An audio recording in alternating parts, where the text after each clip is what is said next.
Hello dear fans. How to teach a history lesson.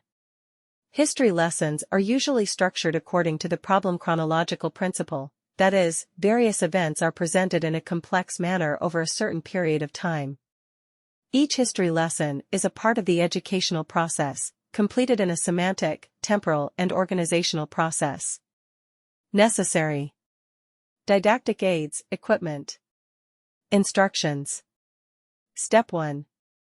Any lesson has its own structure.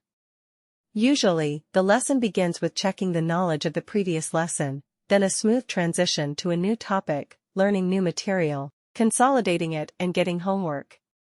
And depending on the topic and type of lesson, there is an increase or decrease in some stage of the lesson, or perhaps its complete absence.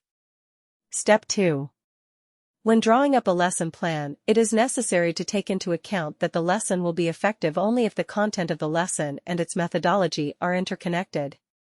And also the teacher sets the goals of the lesson, determines its type, prepares the necessary additional materials, didactic aids, equipment, selects bright events, interesting facts, and excerpts from literature. Lesson analysis helps to determine its effectiveness. Step 3.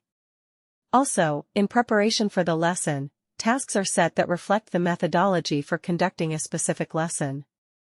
There are different types of lessons, such as a combined lesson containing all the elements of the learning process on a given topic, a lesson in learning new material, a repetitive and generalizing lesson and a control lesson or, in another way, a lesson in control and testing of knowledge. Therefore, depending on what tasks are set by the teacher, he will choose the type of lesson. Thanks for watching.